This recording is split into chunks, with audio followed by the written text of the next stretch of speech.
Jusqu'où ira Netflix ? La question est de retour dans l'actualité alors que le géant du streaming devrait s'offrir au prix de 83 milliards de dollars la Warner, mythique studio de cinéma et de télévision. Une acquisition monstre après un incroyable bras de fer avec un autre géant, la Paramount, et à la fin, un secteur du cinéma et de la fiction assez circonspect, voire inquiet par le scénario. L'ogre Netflix ne deviendrait-il pas trop gros, trop puissant ? 300 millions d'abonnés dans le monde avec le rachat de la Warner et de sa plateforme de streaming HBO Max. Ce sera bientôt 360 millions, loin devant ses concurrents. Amazon, 250 millions d'abonnés et Disney, 130 millions de fidèles. Et d'ailleurs, que veut vraiment Netflix ? Ce rachat menace-t-il les salles obscures et le cinéma indépendant ? Tout ça, on en parle avec vous. Angélique Delorme, bonjour. Bonjour. Vous êtes directrice adjointe du musée du Quai Branly, ex-présidente de la commission du cinéma d'art et d'essai du CNC, le Centre national du cinéma. Je cite votre livre « La bataille des images, exception ou extinction du cinéma français », c'est publié chez Flammarion. Angélique Delorme, question boule de cristal, est-ce que dans 20, 30 ou 40 ans, il existera encore des salles de cinéma où on sera tous à regarder des films américains mainstream chez nous sur notre canapé devant notre smartphone ?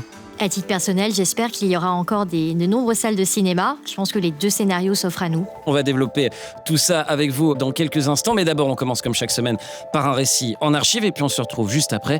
Je m'appelle Théophile Cossa et vous écoutez Le Temps de l'Actu, un podcast de l'INA et de l'Université Panthéon-Assas. C'est parti.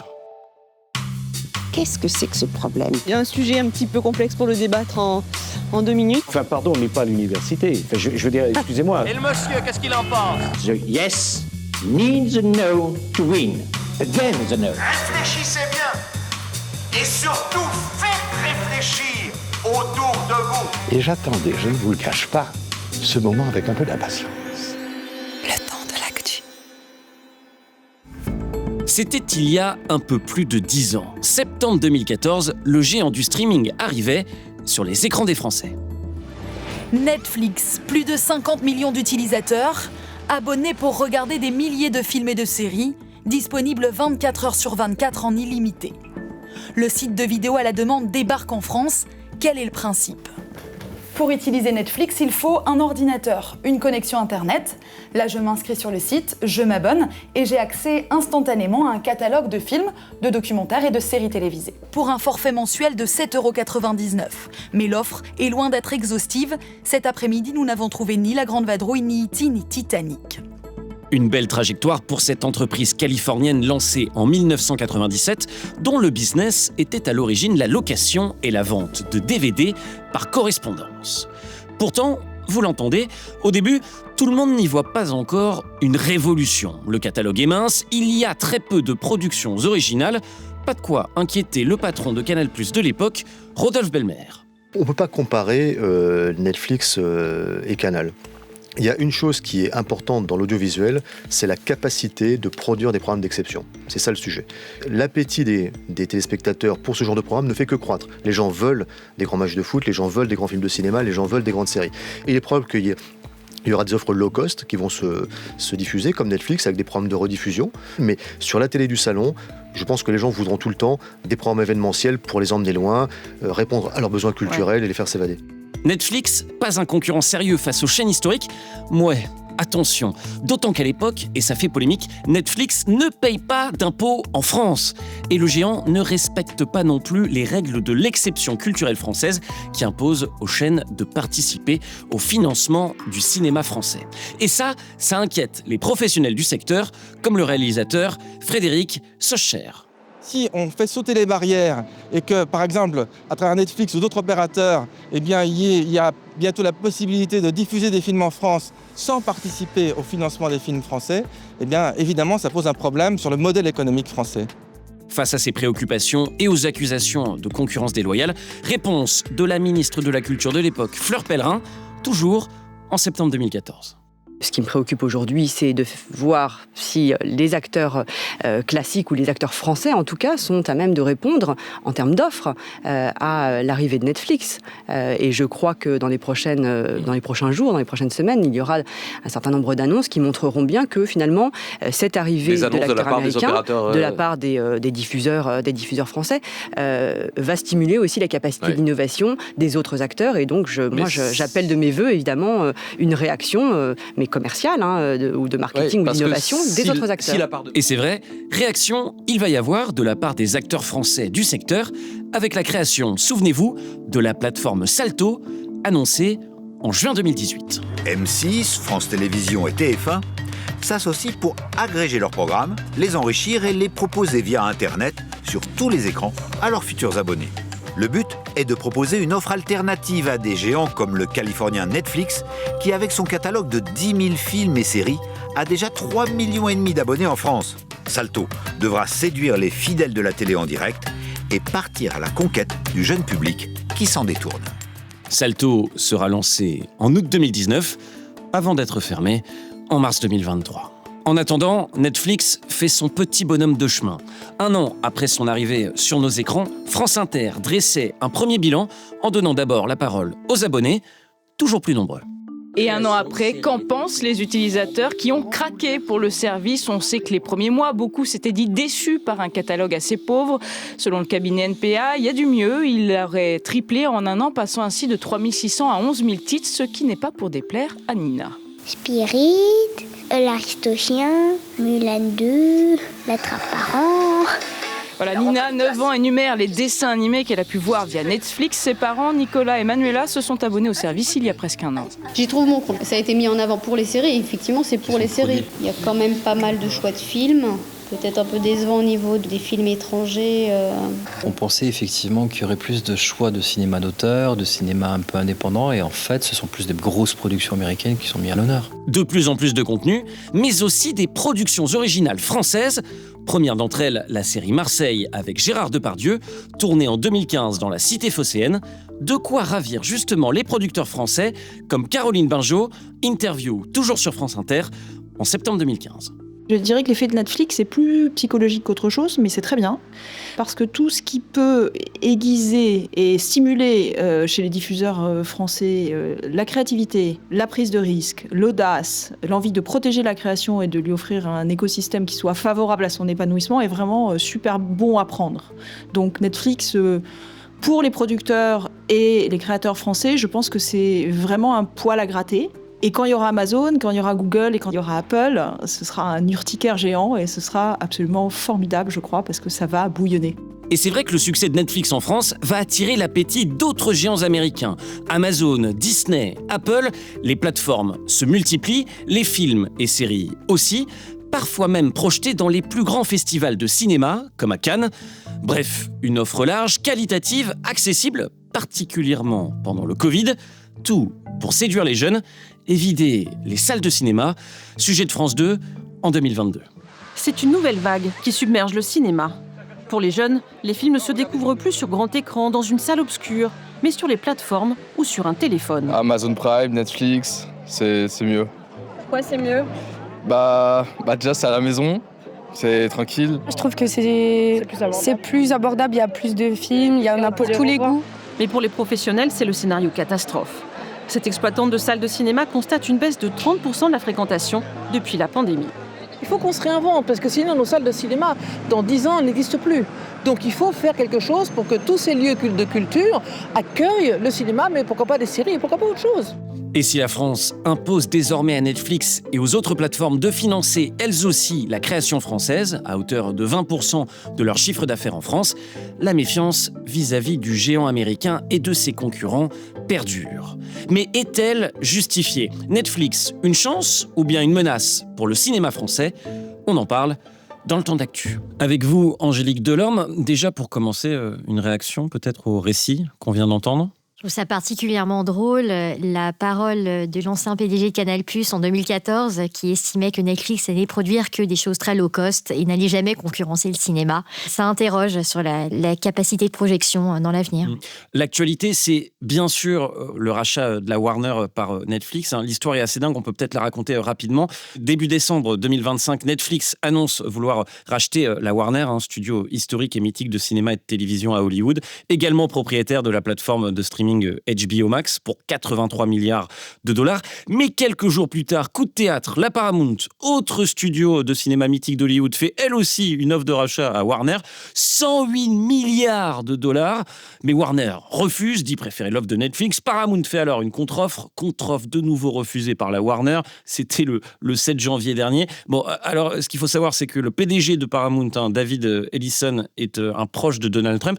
Cette histoire, elle est folle parce qu'elle mélange à la fois les gros sous, la politique et toute la démesure d'Hollywood, c'est ça ? Bien sûr, pourquoi ? Parce que le cinéma, c'est un des premiers instruments de puissance. Et ça, Donald Trump, il a bien compris. D'ailleurs, juste avant d'être investi, en janvier 2025, il a annoncé qu'il allait nommer 3 ambassadeurs à Hollywood pour restaurer l'âge d'or d'Hollywood. Pour quelqu'un qui ne croit qu'à la puissance pure, ça montre la puissance d'Hollywood, la puissance de cet outil cinématographique, et donc le fait que c'est une bataille politique qui se joue dans ces méga-fusions. Ouais, c'est ça. Ce rachat, c'est une bataille politique. Est-ce qu'on peut préciser un petit peu ? Alors effectivement, Donald Trump proche de David Ellison, PDG de Paramount. Le père de David Ellison, c'est Larry Ellison, le fondateur d'Oracle. C'est, je crois, que le deuxième plus riche personne au monde. Il y a une bataille politique qui se joue derrière ce rachat. Oui, Ellison, c'est un peu un Musk, mais moins connu. Oui. Netflix, contrairement à d'autres acteurs du cinéma, n'a jamais prêté allégeance à Donald Trump. D'ailleurs, il ne s'était pas présenté à son investiture. Et ils ont continué leur politique de diversité que renie absolument à Donald Trump. Qu'il qualifie de woke, en gros, c'est ça ? Oui, exactement. Ouais. J'essaye d'éviter ce mot qui est souvent utilisé avec une connotation très péjorative. Mais effectivement, c'est ça. Netflix continue une politique de la diversité qui est qualifiée de woke. Et donc, c'est pour ça que Donald Trump a invité Paramount Skydance à faire une contre-offre. Ça s'est vraiment passé comme ça. D'ailleurs, est-ce qu'on peut savoir pourquoi la contre-offre de Paramount a été rejetée à 108 milliards de dollars ? J'ai vu, parmi les motivations de Warner, ils disent des coûts, des risques et des incertitudes importantes que comporte l'offre Paramount. L'offre de Netflix est plus sécure, quoi. Oui, parce que l'offre de Paramount était adossée à énormément d'endettement. Donc, effectivement, il y avait beaucoup plus d'incertitudes économiques. Qu'on comprenne bien juste ce que représente la Warner et la Paramount pour les néophytes. Ce sont des studios traditionnels, donc c'est véritablement des entreprises historiques dans le cinéma, ce que n'est pas Netflix, comme l'a rappelé le documentaire d'archives. Netflix, à la base, c'est un loueur de DVD, ce n'est pas un studio. Et alors que la Paramount et la Warner, c'est des studios et ce sont donc aussi des catalogues. Et comme d'ailleurs, on l'entendait tout à l'heure, le premier reproche qu'on faisait à Netflix, c'est de ne pas avoir de profondeur de catalogue. Et c'est pour ça qu'ils s'intéressent à un studio historique comme la Warner pour justement capter tout ce patrimoine cinématographique qui est de l'or pour leur plateforme. Le catalogue de la Warner, par exemple, qu'est-ce que c'est ? Comme c'est des grands titres historiques. C'est à la fois des grands titres historiques dans les années 20-30, mais c'est aussi, par exemple, récemment, le Paul Thomas Anderson, Une bataille après l'autre, donc des grands blockbusters d'auteurs qui font beaucoup d'entrées en salle. Ouais, gros succès en date, effectivement, en automne 2025 pour Une bataille après l'autre. Et ce rachat de la Warner par Netflix, il inquiète les professionnels du secteur. On va essayer de décrypter pourquoi. Premier point, Netflix, qui était déjà géant, la plus grosse plateforme du marché, on disait 300 millions d'abonnés, va devenir encore plus gros. Le risque, c'est quoi ? C'est qu'il écrase ses concurrents ? Ça, c'est une des premières inquiétudes ? Tout à fait, c'est un risque de monopole de fait. De toute façon, ces méga-fusions, elles sont en cours depuis à peu près une décennie. Avant le Covid, en 2019, Disney avait racheté la Fox. Plus récemment, en 2022-2023, Amazon a racheté des studios de la MGM. Paramount Skydance aussi, c'est aussi une fusion. Et donc, il y a tout un mouvement de concentration. Et dès qu'il y a un mouvement de concentration massif, effectivement, ça fait peur aux acteurs. Parce que quand on devient beaucoup trop puissant, ça change les règles du jeu vis-à-vis des auteurs, vis-à-vis des producteurs. Les rapports de force basculent. Ah oui, ils peuvent imposer des conditions économiques, des conditions commerciales plus dures vis-à-vis du marché. Bien sûr, même narrative. par exemple. Ah oui, on va y venir effectivement sur la construction des séries, des films, des fictions. Avant ça, il y a une inquiétude des exploitants et des amateurs de salles obscures. J'ai envie qu'on écoute une archive de 2022 et puis on en parle. Depuis le début de l'année, les salles obscures sont beaucoup moins remplies qu'à l'ordinaire. Des spectateurs qui manquent à l'appel et qui reconnaissent rester plus qu'à l'accoutumée devant leur téléviseur. On vient très rarement parce que c'est cher. La place du cinéma, c'est cher. Et après, il faut acheter les pop-corn, il faut acheter les bonbons, il faut acheter les boissons. C'est vrai que depuis l'accès des plateformes, ça réduit un peu l'envie d'aller au cinéma. Résultat, une fréquentation globale en forte baisse. 38% des personnes disent avoir perdu l'habitude de s'y rendre. Pour 33%, les billets sont trop chers. Et 26% évoquent la concurrence des plateformes. On le sait, le constat n'est pas nouveau. Les cinémas ont de plus en plus de difficultés à remplir leurs salles. Dernier chiffre en date, la fréquentation des salles a baissé de 13% en 2025 par rapport à 2024. Plusieurs raisons à ça, on l'a entendu dans l'archive. Ce n'est pas que la faute des plateformes, mais elles jouent évidemment aussi leur rôle. Et les exploitants s'inquiètent car Netflix ne s'en est jamais caché. L'entreprise n'est pas intéressée par le cinéma en salle. Bien sûr, ils ne s'en sont jamais cachés parce qu'effectivement, la salle est même un concurrent direct de Netflix. Le fait, toute pratique en fait culturelle autre qu'être derrière son écran est un concurrent à Netflix. On est dans une économie de l'attention. L'idée, c'est de capter l'attention et peu importe si, on met en concurrence toutes les différentes pratiques culturelles et le premier qui a gagné est celui qui arrive à capter le spectateur. Et effectivement, c'est pas directement les plateformes qui ont menacé le cinéma, mais plusieurs choses. Déjà, quand même, cette conjoncture qui a engrangé un effet d'hystérèse qui est le Covid. En fait, dès qu'une pratique culturelle n'est plus dans les habitudes, effectivement, elle s'évanouit. Donc, au-delà de l'irruption des plateformes en 2014 avec Netflix, ça a été un point de bascule majeur, surtout que ça a été un confinement long. Il y a aussi eu le couvre-feu et souvent le cinéma, on y va le soir. Donc effectivement, ça a amplifié, totalement décuplé les effets de la plateforme. Et par ailleurs, on parle de plateforme, mais en fait, le vrai phénomène, c'est le phénomène de délinéarisation, c'est-à-dire le phénomène d'avoir des offres à la demande. Ne pas attendre le programme télévision pour voir un film le dimanche soir à 21h sur telle chaîne. Là, le fait de pouvoir avoir accès à n'importe quelle heure à un film, à une série, c'est aussi le phénomène qui a tout transformé ces 10 dernières années. Vous parlez d'habitude, je rebondis là-dessus. Est-ce que ça s'apprend d'aller au cinéma en faisant les recherches? Effectivement, j'entendais des Français dire « bah oui, on a perdu l'habitude ». Et quand on voit que les premiers rapports aux écrans, désormais, pour les jeunes générations, ça se fait sur les smartphones, qui regardent les dessins animés ou la fiction sur ces mêmes smartphones. Est-ce que, de facto, ça menace pas la survie du cinéma en salle? Bien sûr, c'est pour ça qu'il faut emmener les jeunes générations, les enfants, les écoliers à l'école. Il y a d'ailleurs eu tout un plan cinéma pour les écoles qui a été lancé il y a 2 mois, je crois, par le ministre de l'Éducation nationale et la ministre de la Culture. Effectivement, comme toute pratique culturelle, comme le fait par exemple d'aller au musée, si on n'y va pas dès l'enfance, après, on ne sait pas forcément le faire. Il y a aussi même des barrières psychologiques parfois quand on est un enfant et qu'on n'a pas l'habitude d'aller dans un cinéma. Autant de choses, effectivement, qui sont des acquis, qui ne sont pas de l'inné.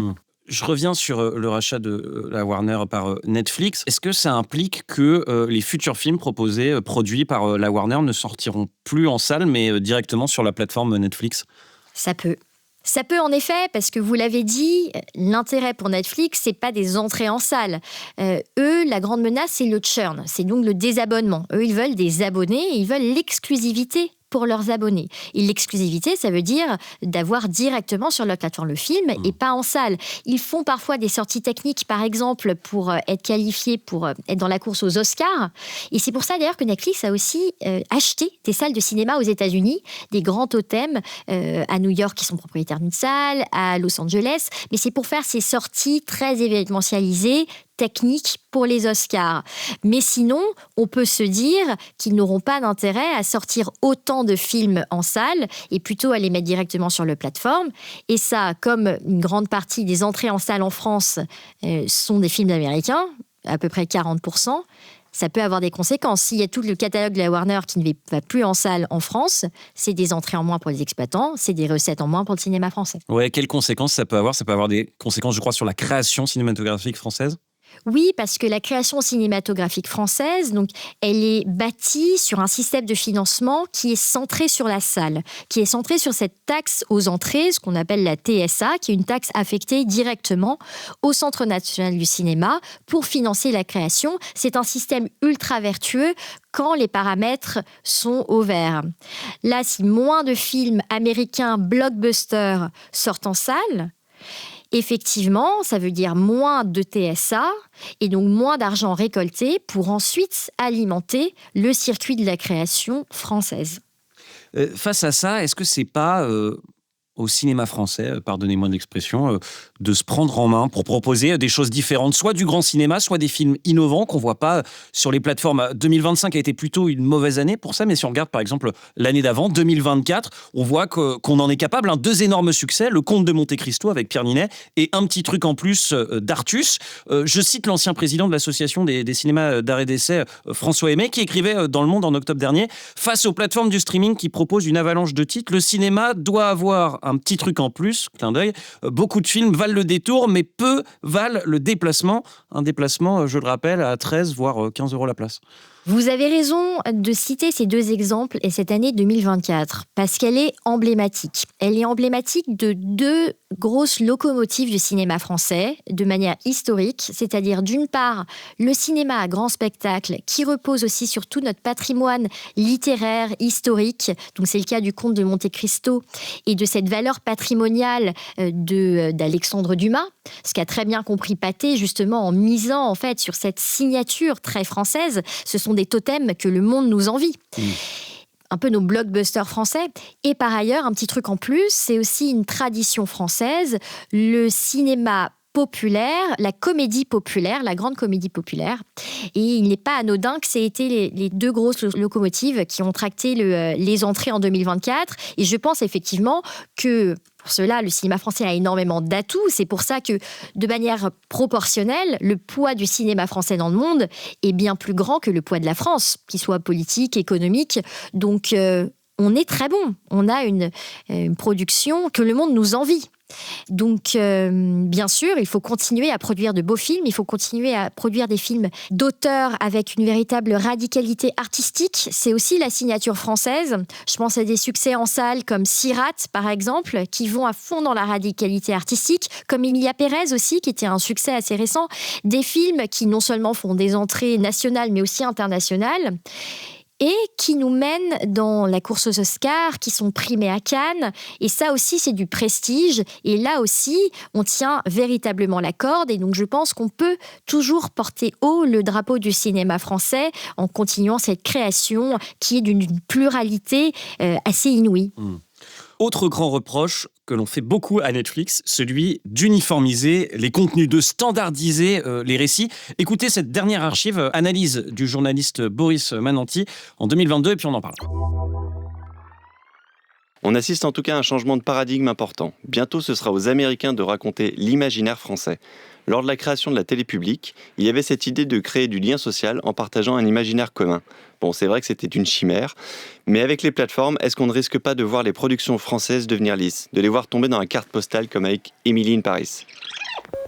Elle est intéressante, cette analyse, je trouve. C'est un reproche qui est fait par beaucoup de professionnels du secteur et pas que, par des spectateurs aussi, et pas que des grands cinéphiles. Netflix met à l'écran des films et séries qui se ressemblent tous, les mêmes images, les mêmes récits, les mêmes imaginaires.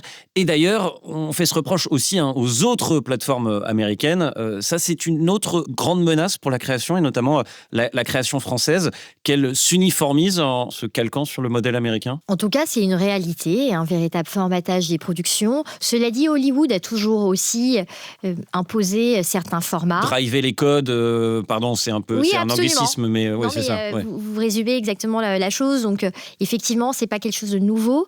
Ce qui a changé aussi ces dernières années dans la narration, et là, on revient sur le sujet de l'économie de l'attention, et c'est en fait beaucoup plus pernicieux, c'est que le cinéma, c'est avant tout un regard. C'est de la mise en scène. C'est ce qui différencie le cinéma des séries, ou dans les séries, le cœur, c'est la narration, c'est l'histoire.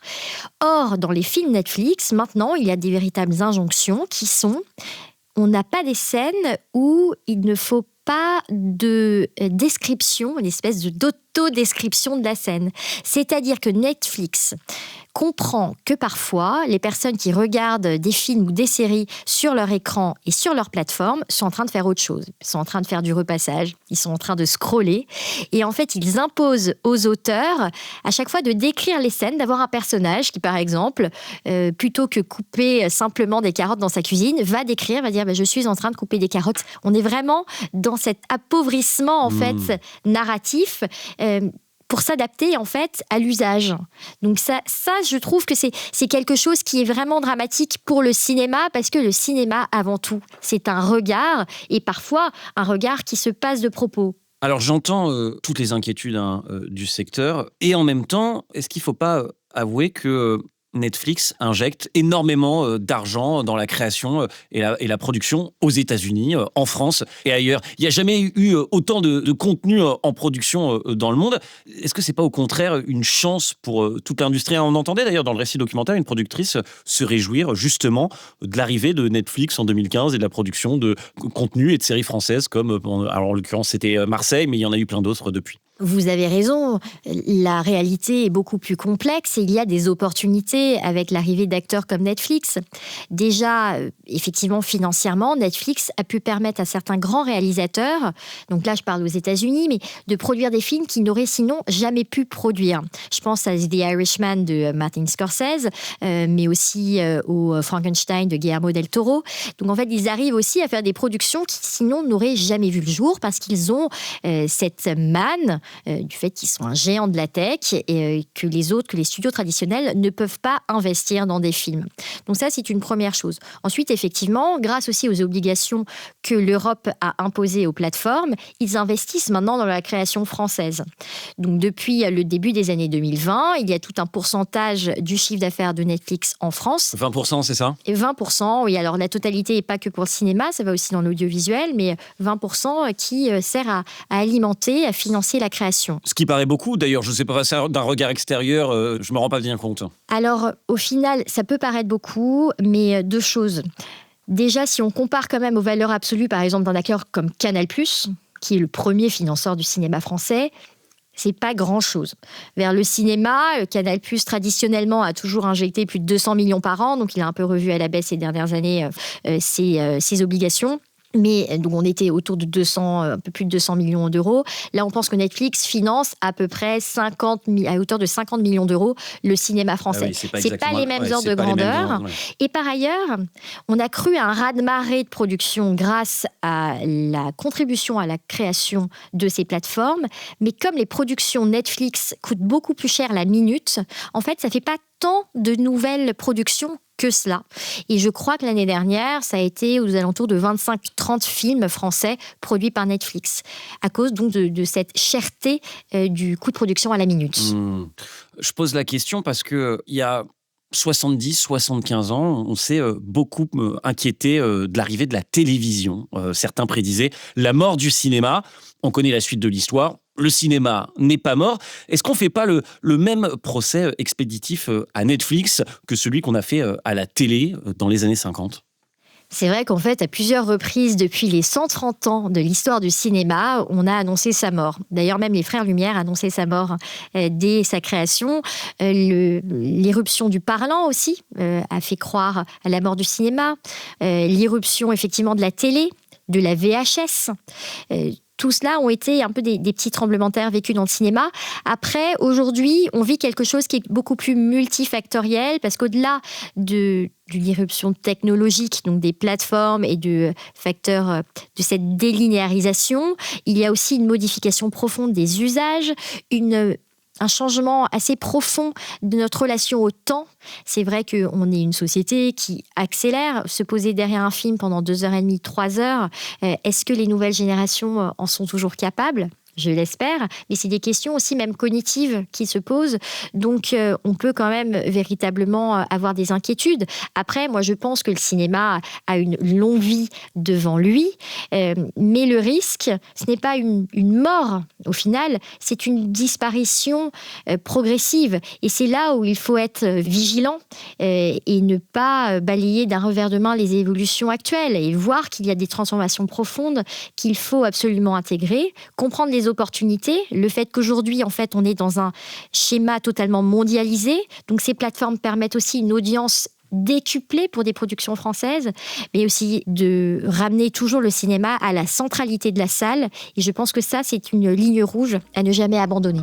Mais où s'arrêtera donc Netflix ? Quel impact des géants du streaming sur le cinéma et la fiction et sur les salles obscures ?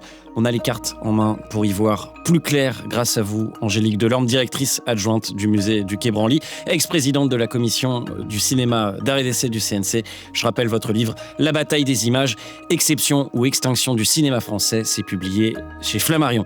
C'était Le Temps de l'Actu, un podcast de l'INA et de l'Université Panthéon-Assas. Si ce podcast vous plaît, abonnez-vous, mettez des étoiles, des commentaires et parlez-en autour de vous. Et moi je vous dis salut et à la semaine prochaine.